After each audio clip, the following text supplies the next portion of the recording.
So welcome to one and all to our inaugural Massachusetts Youth Soccer Director of Soccer Development webinar. And this particular webinar is to do with how to run an efficient player assessment and how to effectively assess and place players. As I've already advised for anybody just joining, the line has been muted, so I will not be able to hear anybody, and that is just to ease for the clarity of my voice coming through over the wire. Okay, so enjoy the show, and off we go. So one of the first things that we have to consider is what is our role as the coach? And ultimately, our job is to place players on teams and help them to get better regardless of their ability. So, in short, what we're trying to do is, with our player placement, instead of the term tryout, what we're trying to promote is an inclusive environment where every child has an opportunity to play regardless of their particular ability. So with assessment and placement, and I'll just place a little caveat here, understanding that not all organizations operate in the same way, best practices state that when you place players by similar ability, that just equals accelerated development. So that leads to accelerated development when it's done that way. And I do understand that many of you out there have adopted a mixed ability format for your teams. And one of the reasons that we wouldn't recommend that is just for the ease of the coach who has to deal with the players on a more regular basis. It really takes a skilled coach to be able to deal with players of differing abilities across the board within each and every practice. And ultimately what happens is we start to cater to the lower end of the practice or the lower end of the skill ability, and the players at the top end tend to get a little bit bored with what's going on because they're able to be challenged at a little bit of a higher level. So that's why we like to promote similar ability. You know, as it says quite clearly on the screen, it expedites the development process and just enhances development overall.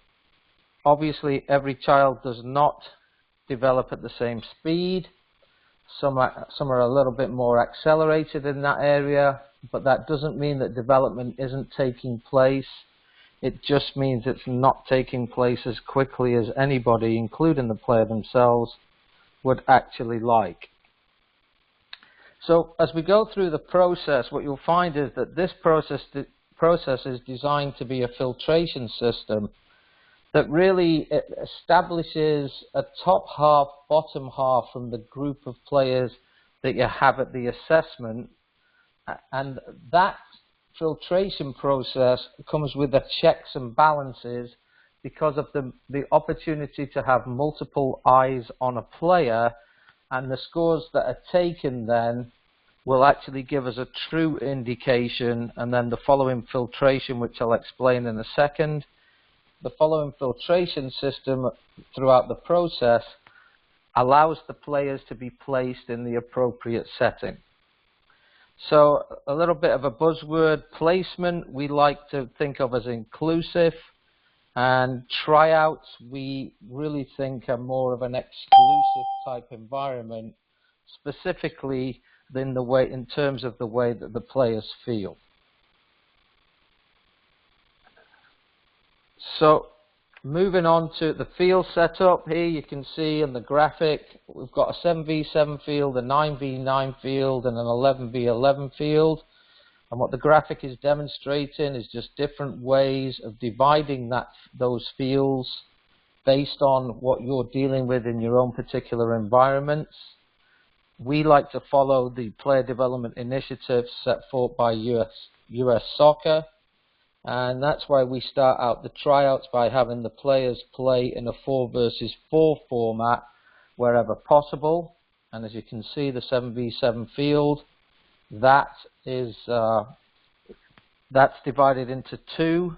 So you've got 2 sets of games accommodating 16 players if the numbers are there. If the numbers are not there, it accommodates 12 players in the 3 versus 3 environment. On the 9 versus 9 field, you can potentially turn that into 4 versus 4 fields. And on the 11v11 field, you can potentially fit 8 4 versus 4 fields. And then the rest in the diagram is hopefully self-explanatory when it comes to playing on the larger numbers.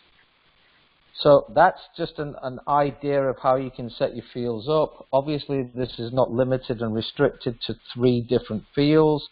You can have multiple fields set up for your assessment and placement. It just depends, and most is determined by the amount of players who are attending the event on the given day.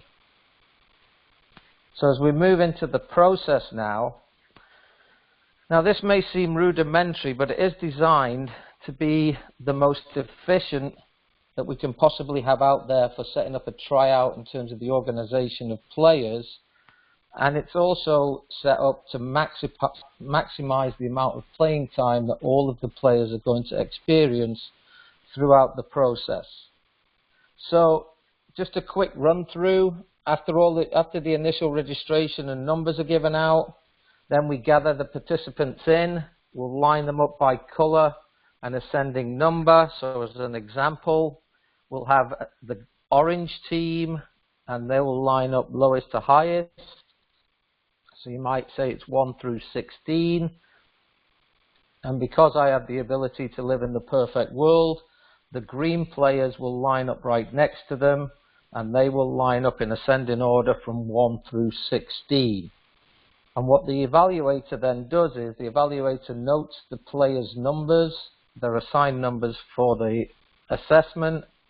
The evaluator notes those numbers in numerical ascending order. And that just makes for ease of reference whenever we're looking and evaluating the players throughout the process. So the next stage then is to play the games. And when we're sending the players out to play the games, it's much more efficient to have an evaluator assigned a group of players, as many as between 12 and 16, as it says.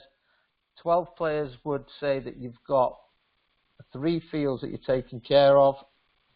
And so that evaluator then would have orange 1, 2, 3, and 4. Play against green 1, 2, 3, and 4. On the next field, orange 5, 6, 7, and 8 versus green 5, 6, 7, and 8, so on and so forth. And again, the reason for that is just for efficiency. We know where each of the players are at any given moment from the start of the tryout, and it's just much easier for the evaluators to get a handle on all of the players that they've been assigned to. So that's the importance of that consecutive numbering in terms of identification and scoring. So with the identification, what we're looking for are any players that stands out. Any player that stands out in a good way, we would mark a score of 4, and they would be regarded as the level for that particular event. It doesn't mean that they're the best player that you've ever seen. It just means that within the group that you're evaluating, that player is the standout player and possesses all the correct attributes. And we'll go over what kind of attributes we're looking for when the player scores a 4 in a few minutes. And any players that stand out at the other end of the scale, any of the players that seem disinterested, disengaged, and not really having a great time at the event. And you might quickly note them down as a 1, and then spend most of the rest of the time focusing on the players in that group in the middle, which we have listed here as the 2s and 3s. And again, I'll be a little bit more clear and a little bit more in depth as we get further into the process. So from there, what we do is each evaluator makes sure that every player that they're assigned has a score.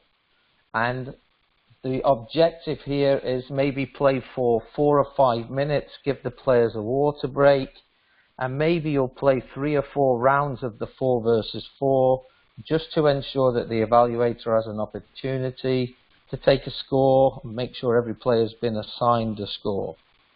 Once that's been achieved, what you do is you check with your fellow evaluator who may be assigned to 2 or 3 different fields. Make sure that they've got scores for all of their players, and once you've agreed that that is the case, then you would switch to evaluate a new group, and you would start to score the players on the new fields that you've been assigned to. And ultimately that process repeats itself for the duration of the 4 versus 4 section until every single player has a score. So all of the players at the event have been scored. All of the evaluators have checked in with each other. They've made sure that each and every one of them have been able to assign a score to a player. And then what you'll do is you'll send the players away, give them a 4 or 5 minute break, and then the evaluators will get together and they will go over and run through the scores. So it's somewhat important here that you have a lead evaluator who calls out the scores, and then the rest of the evaluators will either say a number higher or maybe a number lower. But what we try to do is we try to avoid anybody calling out a number that's lower than the original number given. So if I say, for instance, Ian Molyneux, or player number 4, more appropriately, player number 4, he's been assigned a 2, and only if an evaluator has scored the player with a 3 or a 4, does anybody need to have any input there. So if Ian Molyneux as player 4 is assigned a 2 by the lead evaluator, if one of the other evaluators says, well, I actually have them as a 3, Ian's score gets changed to a 3. And the reasoning behind that is people see things at different moments throughout the process. And what we want to do is we want to make sure that we catch them at the moments they're being the best they can be. The other thing to consider is this: they are children and they must always be given the benefit of the doubt, because when they get into the next phase of the event, there is a proving and a testing ground that either helps them to survive and succeed, or that other observations will be seen in regards to those players who are not doing as well as we thought they might. So after that break, organize, as it says, organize the players into groups of upper half of the group that's there, 4s and 3s, players that have scored 4s and 3s, and organize the rest of the players into 1s and 2s. In my experience, I find that it's much better for everybody involved if the lower half of the group are the numbers that are called out first to reform the teams for the 7v7. Most every child assumes that the players being called out first are the players that are the better players, and so there is some kind of disguise in there that not all of the attention is being put on the better players. So you organize the players to play in 7 versus 7, and what you might find in some cases is you might find that 60% of your group has actually scored in the upper half of the entire group that's at the event. And so you may have 2 or 3 7v7 games going on of players that have scored 3 and 4, and you might have 2 or 3 fields worth of players and games going on players that scored in the lower end of the bracket, 1 and 2. That's perfectly fine, and again, it really is up to us as coaches to be able to manage those numbers. And so once those players are playing, look for anybody that just doesn't seem to fit in with the group they've now been reassigned to. They may have shown you something in the 4v4, and now once we've got to the bigger numbers where the field's larger, they've got a little bit more space. but maybe things just don't work out as well for those particular players, and those are the players to keep an eye on. Once you've got a couple of people to agree that there are certain players that are either on the upper field, I'll call it the upper field, what I'm talking about is the 3 and 4 field. Once you've identified with a couple of evaluators that there are some players who are not doing as well as you thought they might, what should happen then is you should check with the evaluators who are assessing the players on the fields with the 1s and 2s and see if they've got any players that need to be moved up, because some of the players who are assigned to the 1 and 2 fields are now showing much better than they did in the 4 versus 4 game. And in those instances, you can do a straight swap. So let's just imagine that there's 3 in the 3 and 4 fields who really need to move down to the lower fields, and there's 3 in the 1 and 2 fields who really need to be seen challenging with the upper half of the group. In that case, it's just a straight swap. Only change the score of the players that are actually moved. And then obviously for the players that are moved, keep a really close eye on those players to make sure that the new environment they've been assigned to is actually a good fit for them. In many instances, it doesn't work out in terms of you'll have a field that has strictly 4s, you have a field that has strictly 3s, strictly 2s, and strictly 1s. That is not something that would happen in any environment that I've ever experienced. So generally you're going to have mixes on fields, but it is much better and much more efficient to keep the upper half scorers of the group together and the lower half scorers from the group together. Watch, observe, make your assessments, and if any movement has to be made, then make the movement at that time. As you get into the final parts of your practice, or of the event, I should say, as you get into the final parts of the event, when you're fairly satisfied that the players that you've assigned to the fields actually fit well and the game looks like you would expect it to look. In the upper half fields, you would expect the game to resemble something like a higher level of the age group that you're looking at. And on the lower fields, you would expect it to be not the prettiest soccer that you've ever seen. And that's okay, because that is really just one of the checks and balance that comes into place. What you should then try to do is organize the teams, keep them in the teams that they're in for the 7v7, but have one of the upper half teams play one of the lower half teams, and do that for as many teams as possible as the final checks and balance for that particular event. We term that the probables versus the possibles.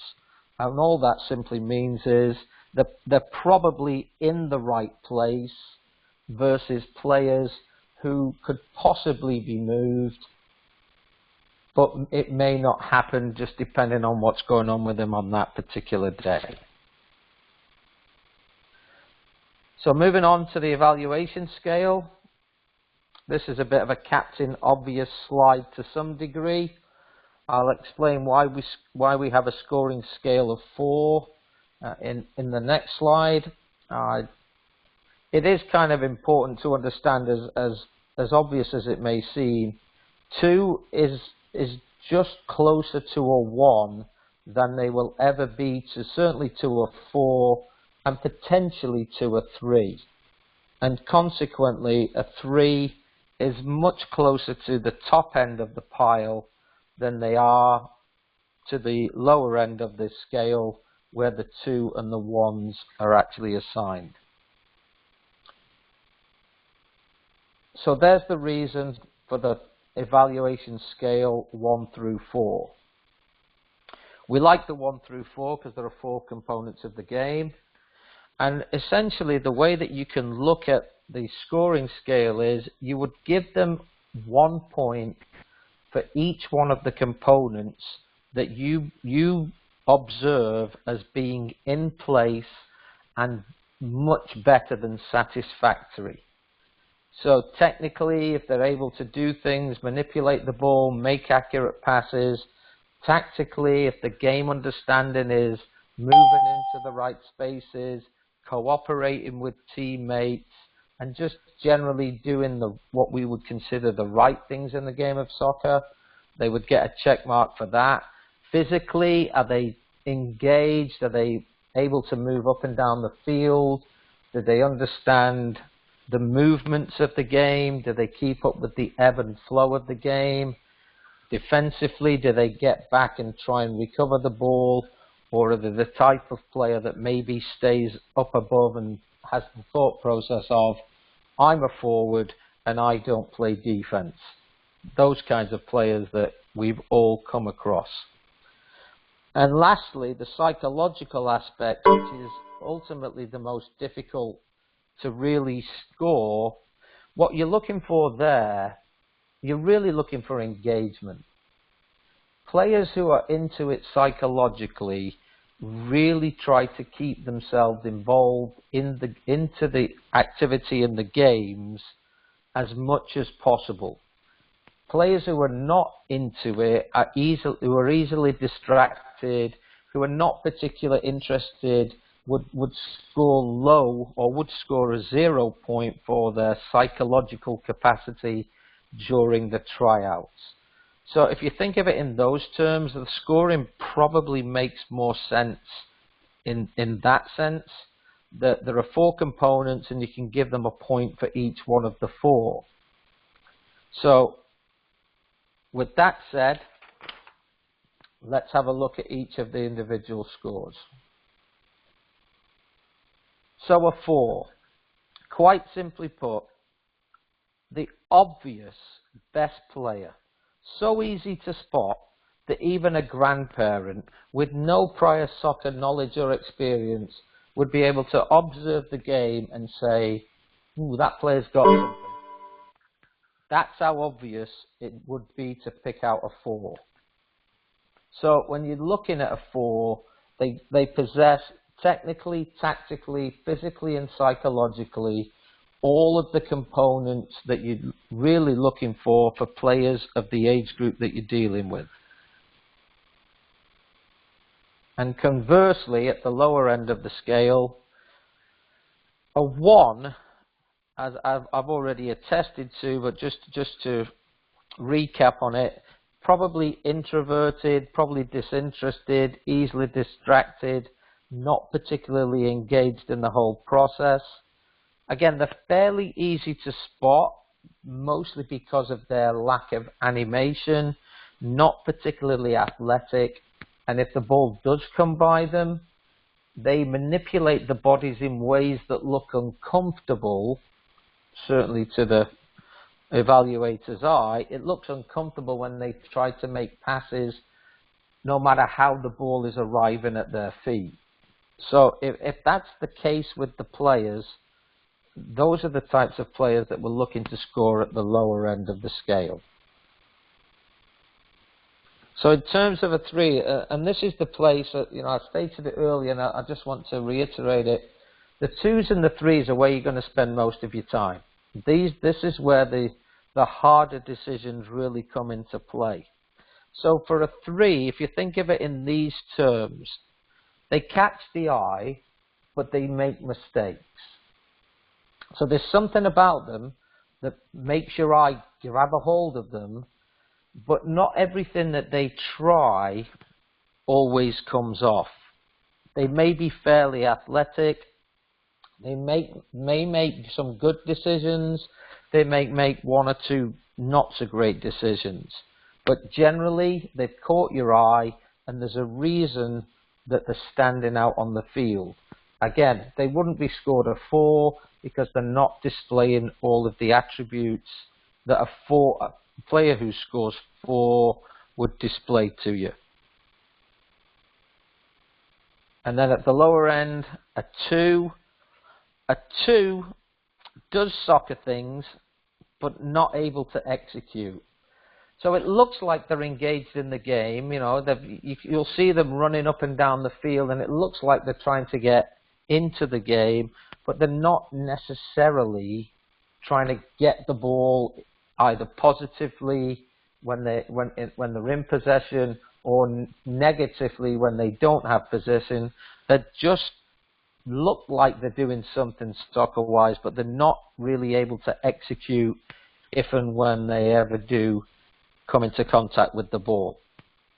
One of the things that I like to explain for the player who scores 2 is, if you find that you get towards the end of the event or the end of the particular stage, and there's 1, maybe 2 players, I wouldn't imagine it's more than that, but if there's 1 or 2 players that you've not been able to get a score on, for me, that would tell you that they're automatically at the lower end, or in the lower half of the scoring scale.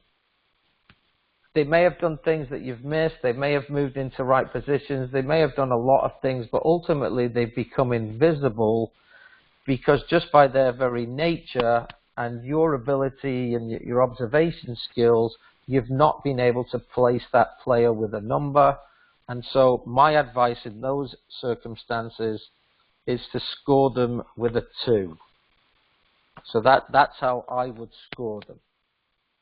All right, so what we're going to do right now is we're going to have a look at a couple of scenarios, 2 or 3 scenarios, and I'm going to give you some insights as to how I would handle them. So scenario 1, essentially you've got a coach who has coached the team and the group of players over a season. Unfortunately, one of the perceived better players on the team has not had the best day at the assessment, and so they've been scored with a 1 or a 2.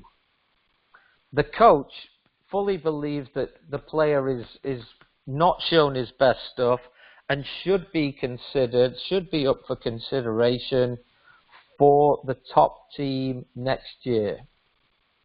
So a way to handle this particular situation, and again, this is where the checks and balances become really critically important. The way to handle this situation is to compile the scores from everybody, but not to average them out. So if there is multiple impartial evaluators who have been able to get an eye on, in this case, Johnny, and that most, if not all of them, think that Johnny has scored at the lower end, that would be a predetermining factor that probably he's been placed in the right place with the lower end of the scale. However, he would still have the opportunity to prove that that was a misjudgment on behalf of the evaluators by his performance, either at the second tryout, if you're fortunate enough to be able to hold one, or during the initial event, where he may end up showing a little bit better in the larger size games because he's more of an athletic type player and able to get up and down the field. And in the coach's mind, that's what constitutes a really great player. So checks and balances with the scores of the players, checks and balances with the proving grounds that you create throughout the tryout using US Soccer's player development initiatives of 4v4 and 7v7. In scenario 2, this one comes up a lot, and I'm sure many of you have got some thoughts on this. Should a player be allowed to play up? Now, the simple answer to this is yes, until you read the example. When players are this young, we have got to be very, very careful that yes, physically, and yes, technically, they may be able to cope with the demands of playing in the next age group up.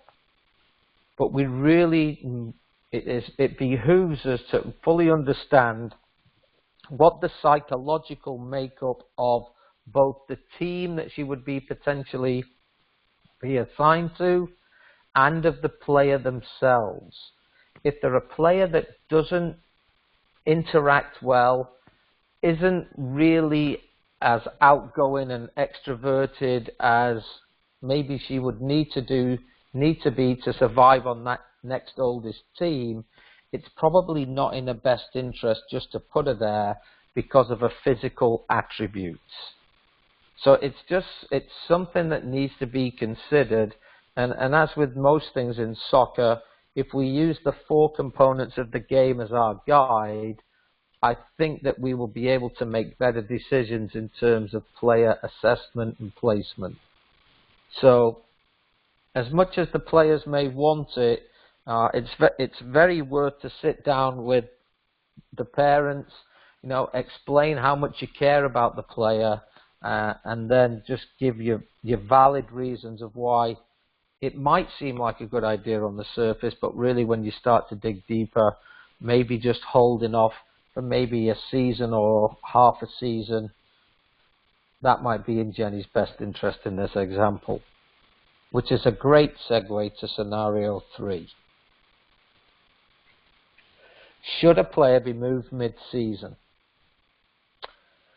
Well, this one I think comes down to the flexibility of the program that you're involved with. It comes down to the flexibility of the coaches involved on the team that the player's being moved from and the team that the player's being moved to.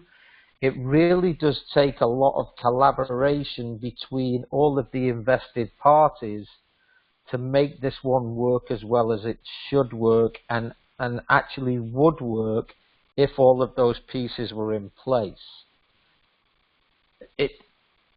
There is definitely, as you watch players go through the season, and I'm sure we've all encountered this, and I certainly have, is that you've made a selection on a player, you've assigned them to a team, and as the season's gone on, for whatever reason, things are not starting to go in the right direction for that particular player, and maybe to move them into a different direction would be more helpful to them.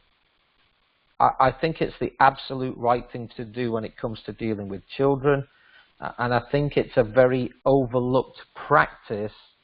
And again, the reason that I think it's overlooked is it takes an awful lot of agreement and collaboration on 3 or 4 people's different parties to actually come to a conclusion about moving a player mid-season. It's not easy, but if it's in the child's best interest, I think it's an important thing to consider throughout the program.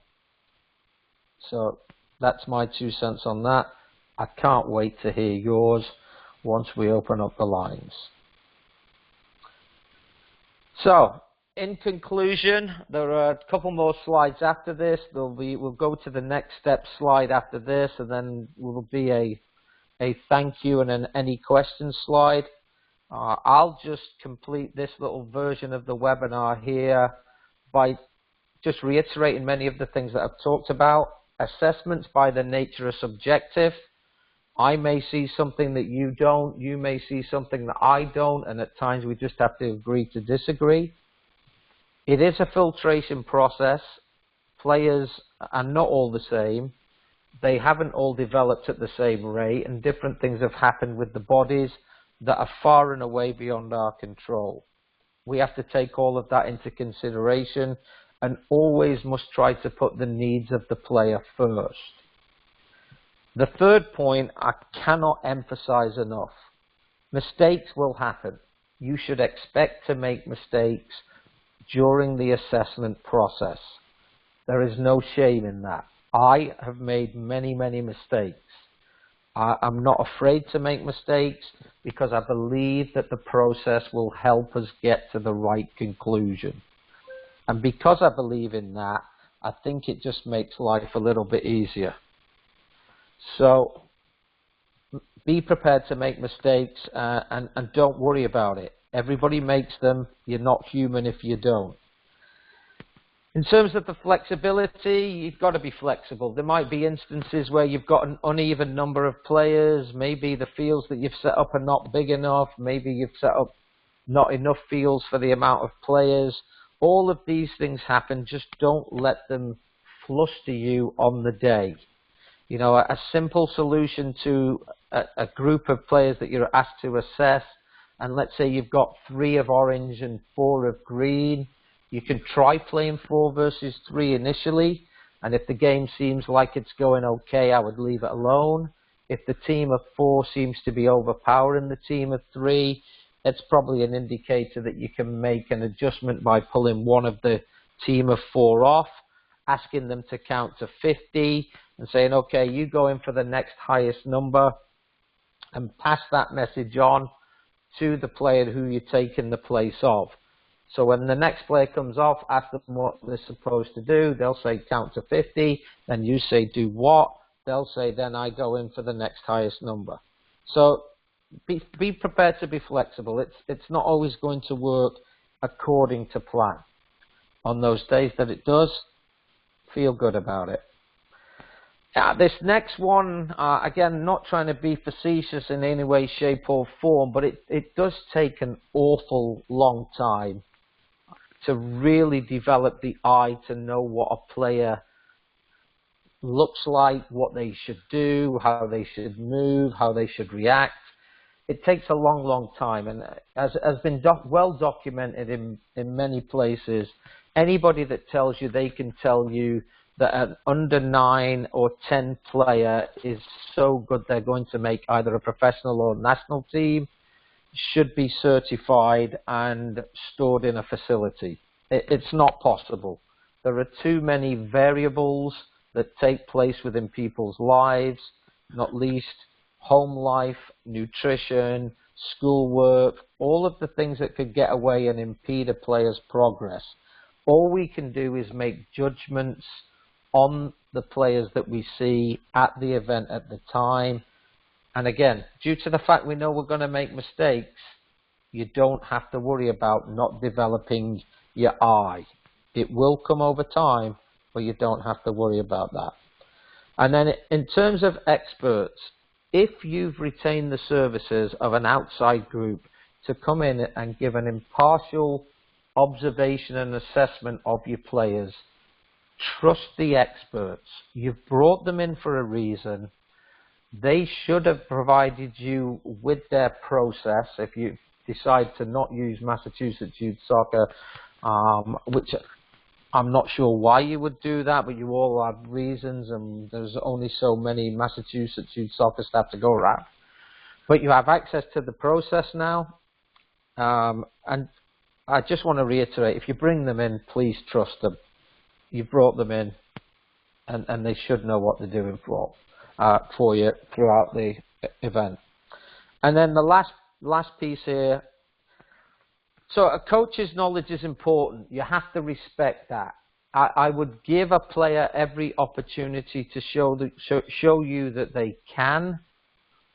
And once you've exhausted all of those opportunities, I think then it just behooves everybody to have a sit down and say, look, you need to, if you can, explain to me why you think, what are the attributes that that player possesses that make you think that on a different day and under different circumstances that maybe they could have performed a little bit better and done a little bit better than they've actually shown and been scored today.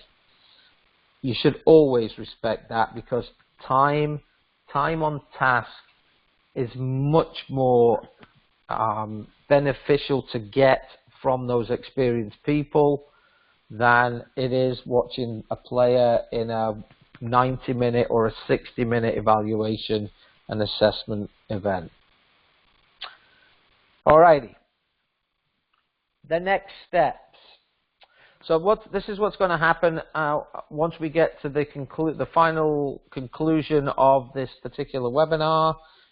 You will receive a phone call from either Tommy Geis, Carla DeSantis, or Loy Urbina, and each one of our full-time technical staff people, assistant technical directors, have been assigned to a group of soccer development, directors of soccer development, and they will be following up with a phone call just to get some feedback on how you think this particular event went. If there are any questions that went unanswered, and generally how else we can be there to serve and to assist you as you move forward within each and every one of the programs that you are affiliated with. The next webinar is scheduled for Wednesday, June 21st. That will be in regard to US Soccer's player development initiatives. I'm just glad that I will be behind my computer screen and not in front of everybody, because that might end up like a public stoning. Hopefully by now everybody is aware of the player development initiatives and how they will, may, should, could impact us moving forward for player development. And then finally, we're in process of setting up an August event which will be held at the fields out in Lancaster, and the objective there is to run you through US Soccer grassroots license pathway. US Soccer is in process of creating the grassroots license courses. I did mention this at the inaugural meeting that we had over at the Revs game, and what we're going to do is just run you through, maybe in some form, a pilot of one or more of those courses down on the field, as well as a little bit of classroom time just to explain the process and how things have changed and how we're going to address it moving forward. So with that said, I will now bring you back up. I'm going to try to unmute you. I am going to be able to unmute you. I'm just not sure how this piece is going to work. If everybody's speaking at once and it gets too unwieldy, I think that we'll just have to go with the bubble questions. Okay,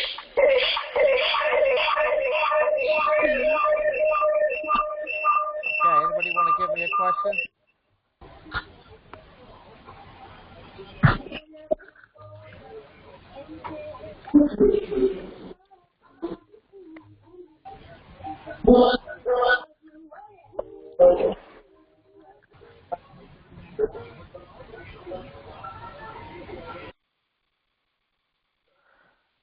Okay, so what I'm going to say is that either you had no questions or there were several questions and I just couldn't particularly get any of those.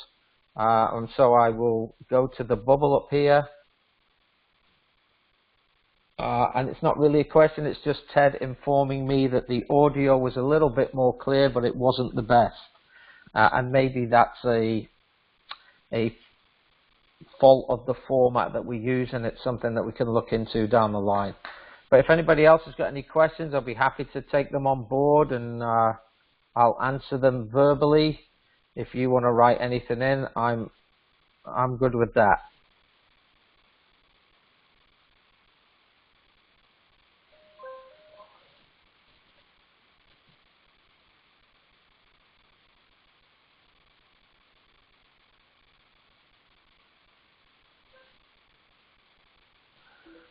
Okay, nobody seems to be responding with any questions. Maybe that is down to the poor audio quality. What I can tell you is that this webinar has been recorded for future viewings. So if you would like to watch this whole thing again, just as a reminder, or maybe just to gain a few more insights from it that you potentially missed first time around, that's fine with me. Oh, let's see, we've got a question from Chuck Babcock.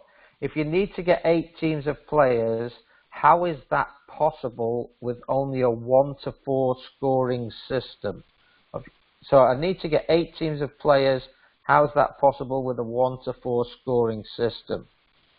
So the first thing I'm going to ask Chuck is, are we trying to group them by similar ability? And if the answer to that is yes, well, the filtration process just becomes a little bit more stringent. And what may end up happening is that you have for want of a better term, and I just don't have one at the moment, a top team that is comprised of 5 4s and 8 or 9 3s. Then you may have a second, third, and fourth team that is comprised of all threes. And then you might have a fourth and fifth team that is comprised of some threes and some twos.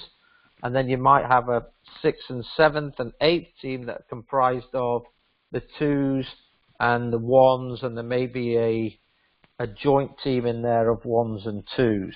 So it is possible, it's just that the filtration process needs to be addressed, and you need to have a handle on how many participants have you got, which fields have we assigned the players to, and how are we going to manage the numbers once we've got them all in place. But it's highly likely that you will have several sets of players that have been grouped according to their scores that are going to be very, very similar in ability.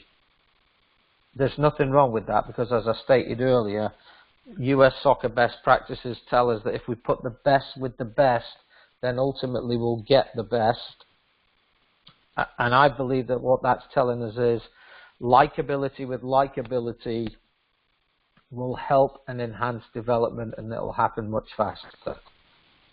Chuck, I hope I answered your question. If not, please feel free to email me, and we can potentially pick this up in a phone conversation.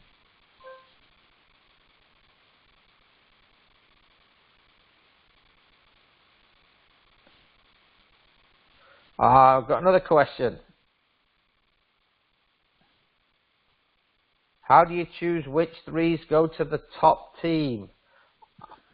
In my experience, it hasn't particularly mattered, but what I would pay careful attention to is, and this is from Joe Boucher, by the way, what I would pay particular attention to at that point is, and this is where the filtration process becomes a bit more specific, is what positions are already filled by the fours, what positions are you looking to fill with the threes?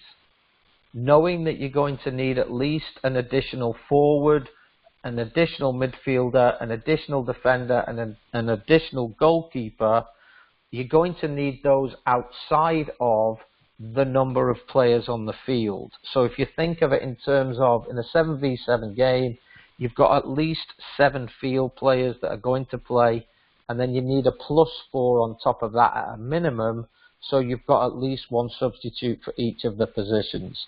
So I think that the way that I would do it, Joe, would be to, by position, which players are out of the threes are showing to be the best.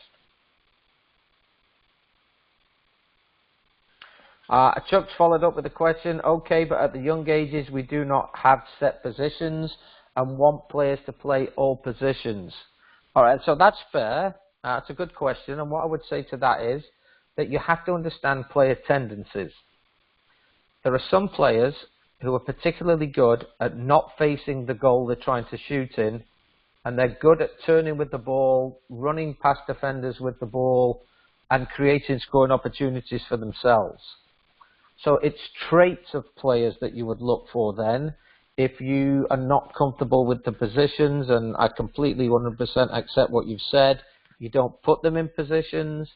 So now let's look at the traits. A midfielder would be all over the field and actively engaged.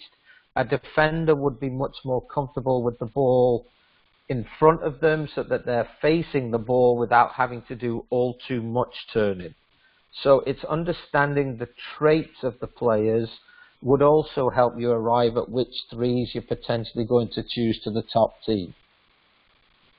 Hopefully that helps.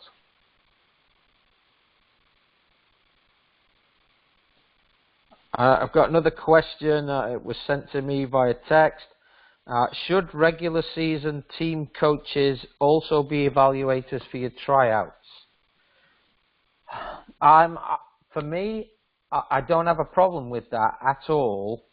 What you have to be mindful of is, and I really don't want to live in this world, you've got to be careful of an overzealous coach who is trying to protect the group of players that they've just worked with. You've got to make sure that everybody who is there evaluating the event is on board with the checks and balances process and able to give an honest evaluation. At that point, I would say Try to have your regular season coaches assess an opposite gender. Try to have them assess a different age group. If that is not possible and you have to have them at the event where their age group is being assessed, then it's the checks and balances for sure.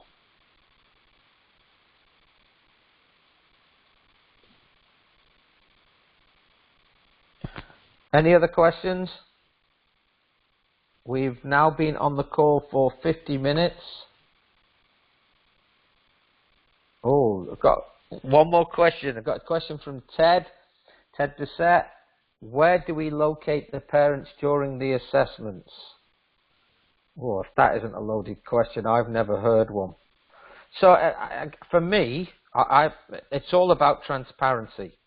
Lots of places that I've been to, they keep the parents over in the parking lot, you know, try and keep them actively involved with some other informational type meetings as the tryout itself is going on. The fact of the matter remains that coaches have become coaches for many different reasons, and trying to keep out prying eyes is really difficult. I think it just speaks to the transparency of the process.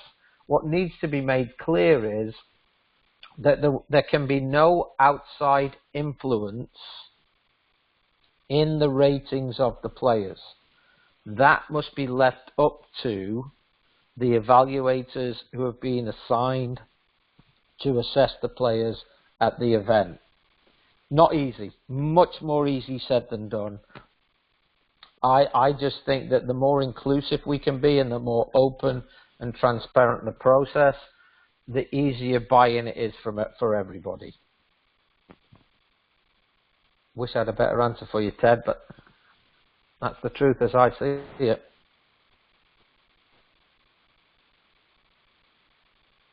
Any other questions?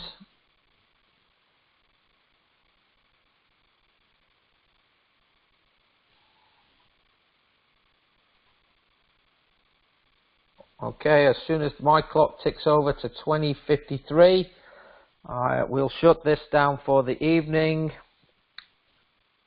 And I will thank you all for your time and efforts. And thanks for sticking with me through this first webinar. And hopefully you'll get the word out that this will be available for a future viewing because we have recorded it. Oh, there's the bell. Yep, we've recorded it for future viewing, and hopefully you'll join us for the next one, and look forward to that follow-up call from Carla, Loy, or Tommy. Can we get a hard copy of this presentation just for reference later? That's from Dave Parsons. Dave, I don't see why not. There isn't anything secretive here. I'd be happy to come out and help you present it to whichever set of people you think needs to see it. If you feel like you can go ahead and present it yourself, or you just want to use it as a reference, I'm perfectly fine with that. So yes, we can definitely do that. We just got to figure out how we get it into the hands of all you wonderful people. All right, so thanks again. Thanks for all your time and efforts. Thanks for registering to become a Director of Soccer Development for Massachusetts Youth Soccer. And I look forward to working with you all as we move on down the road with our youth soccer players. Thank you. Have a good evening and good rest of your spring season. Thanks. Bye-bye.